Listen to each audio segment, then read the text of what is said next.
चंद्रयान ने खोल दी अमेरिकी झूठ की पोल।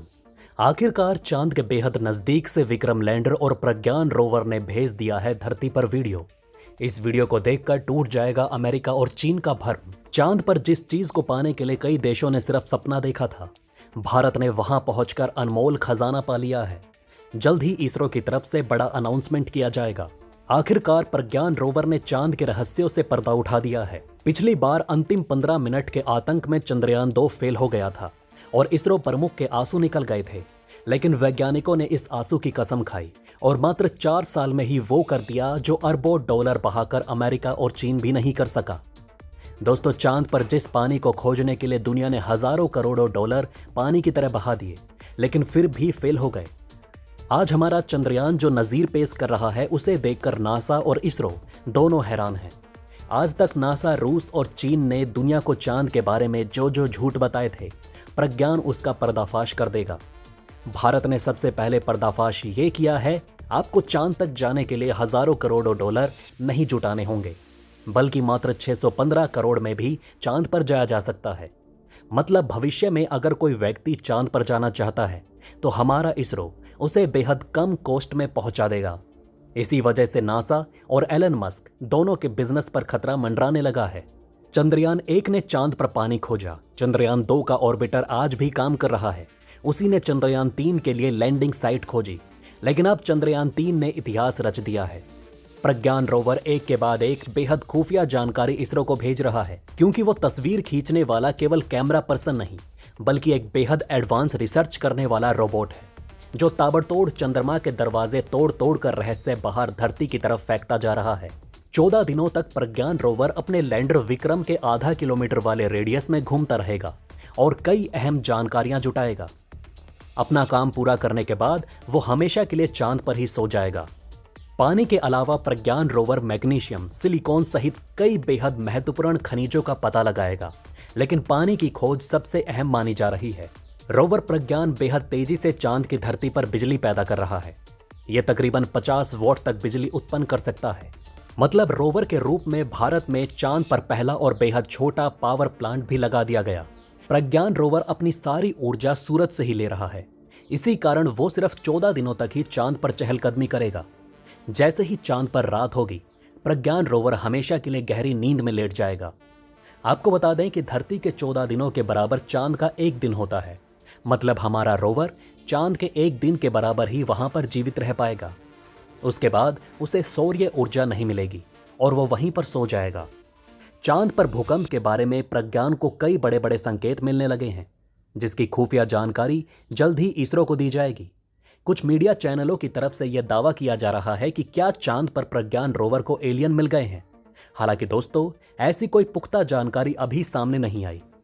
कुछ साल पहले अमेरिका में यह बात तेजी से चली थी कि चंद्रमा के दक्षिणी ध्रुव पर एलियंस रहते हैं, लेकिन चंद्रयान 3 के प्रज्ञान रोवर ने अमेरिका के इस झूठ का पर्दाफाश लगभग कर ही दिया है।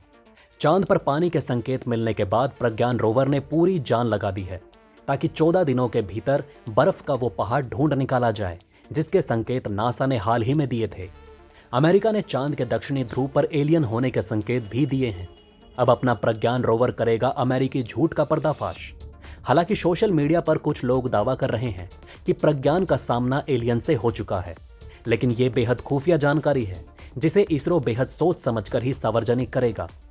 चांद पर प्रज्ञान रोवर ने काफी सारे पानी के तालाब और नदियां खोजने के लिए अपनी स्पीड बढ़ा दी है, क्योंकि उसके पास बेहद लिमिटेड समय बचा है। चंद्रयान की तरफ से जो फोटो आ रहे हैं, उसमें कई जगहों पर नीले नीले रंग देखे जा सकते हैं। जानकारों का मानना है कि यह पानी का ठिकाना हो सकता है। प्रज्ञान रोवर ने अशोक स्तंभ के निशान छोड़कर पूरे दक्षिणी ध्रुव पर कब्जा कर लिया है। प्रज्ञान रोवर केवल छोटे मोटे फोटो नहीं भेज रहा, बल्कि वहां पर रिसर्च करके इसरो को बेहद सीक्रेट जानकारी भेज रहा है, जो बेहद गोपनीय है। बाहर के लोग चाहे जितना भी जोर लगा लें, वे चांद के रहस्यमय जानकारी को नहीं जान पाएंगे। इसी कारण चांद के छुपे रहस्य को जानने के लिए सभी देश अपने अपने मिशन अलग से भेजते हैं, ताकि अगर कोई छुपा रहा हो तो उन्हें भी पता चल सके। अनुमान ये भी लगाया जा रहा है कि प्रज्ञान रोवर को कुछ बेहद खुफिया जानकारी मिल चुकी हैं, जो सार्वजनिक नहीं की जा सकती। अगर अमेरिका की तरफ से इसरो को भारी भरकम रकम मिलती है, तभी जाकर इसरो अपनी ये जानकारी नासा को बताएगा। उधर पुतिन ने खुद अपनी कलम से लिखकर एक मैसेज मोदी को भेजा, जिसमें उन्होंने कहा कि भारत ने वो कर दिखाया जो आज तक कोई नहीं कर सका। साथ ही रूस के विदेश मंत्री ने ब्रिक्स मीटिंग के दौरान जयशंकर को ढेर सारी बधाई दी, जिसे सुनकर जयशंकर भी मुस्कुराने लगे थे और जवाब में उन्होंने कहा था कि चांद अब हम सब का है। इसरो अपनी ये खुफिया जानकारी रूस को भी बता सकता है, लेकिन चीन को तो कतई नहीं बताएगा। देखिए दोस्तों, आप सभी जानते हैं कि चांद पर पहुंचने में हमारा प्रिय मित्र रूस पूरी तरह फेल हो गया। ऐसे में वो भी इसरो की तरफ मदद भरी निगाहों से देख रहा है ताकि उसे भी कुछ दक्षिणी ध्रुव की खुफिया जानकारी हाथ लग सके। आपको बता दें कि चांद के दक्षिणी ध्रुव पर मिशन भेजने में किसी ने भी इसरो की कोई मदद नहीं की। इसरो ने खुद अपने सीमित पैसों में अपने इस मिशन को कामयाब बनाया है। ऐसे में इसकी इज्जत तो होनी चाहिए। लेकिन यहाँ ध्यान देने वाली बात यह है कि अगर भारत रूस को अपनी खुफिया जानकारी साझा करता है तो ऐसे में चीन भी पुतिन को रिक्वेस्ट करके ये जानकारी जान सकता है। ऐसे में यह भारत के लिए अच्छा नहीं होगा। अगर भारत चांद के दक्षिणी ध्रुव से जुड़ी कोई भी खुफिया जानकारी रूस को बताता है तो ऐसे में कॉन्फिडेंशियल डॉक्यूमेंट साइन करने होंगे ताकि रूस उन बातों को चीन को ना बताए।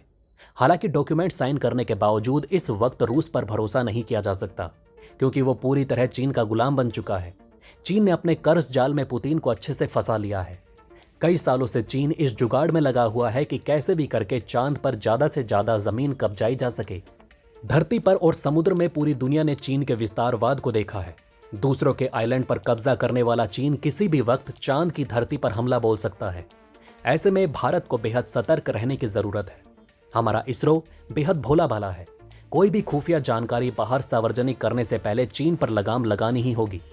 आप सभी ने मीडिया में सुना होगा, चंद्रयान 3 की सफलता पर चीन भी भारत की तारीफ कर रहा है, लेकिन इस तारीफ के पीछे उसकी साजिश भी छुपी हुई है। जानकारी के लिए आप सभी को बता दें कि चंद्रमा के दक्षिणी ध्रुव पर जमा हुआ पानी यानी कि फ्रोजन वाटर होने की संभावना है।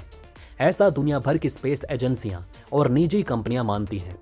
इसका मतलब ये है कि भविष्य में पानी वाली जगह के आसपास मून कॉलोनी बनाई जा सकती है। चांद पर खनन का काम शुरू हो सकता है। यहीं से मंगल ग्रह के लिए मिशन भेजे जा सकते हैं। 2008 में ब्राउन यूनिवर्सिटी के रिसर्चर्स ने बताया कि चांद पर मौजूद ज्वालामुखी ग्लास के अंदर हाइड्रोजन फंसा मिला है। 2009 में चंद्रयान 1 में लगे नासा के एक यंत्र ने चांद की सतह पर पानी की खोज की। नासा का 1998 में भेजा गया लूनर प्रोस्पेक्टर मिशन भी इस बात की पुष्टि कर चुका है कि दक्षिणी ध्रुव पर बर्फ जमा है, खासतौर से उन गड्ढों में जहां पर सूरज की रोशनी कम पड़ रही है। अगर चांद पर पानी की खोज होती है तो इससे भविष्य में इंसान बस्ती बसा सकते हैं। पानी को तोड़कर ऑक्सीजन तैयार किया जा सकता है। यही चंद्रयान 3 की सबसे बड़ी उपलब्धि होगी कि हम किसी भी हालत में वहां पर पानी ढूंढ निकालें। हालांकि ट्विटर पर कुछ लोगों का यह भी मानना है कि प्रज्ञान रोवर अपने पॉकेट में धरती से ही कुछ पानी ले गया होगा और वहां फोटो खींचकर नासा और चीन को गहरा झटका दे सकता है। हालांकि दोस्तों, कोई 615 करोड़ रुपए खर्च इस तरह के मजाक करने के लिए नहीं करता। वैसे आपकी क्या राय है? आप अपनी राय हमें नीचे कमेंट बॉक्स में जरूर बताएं। जय हिंद, जय भारत।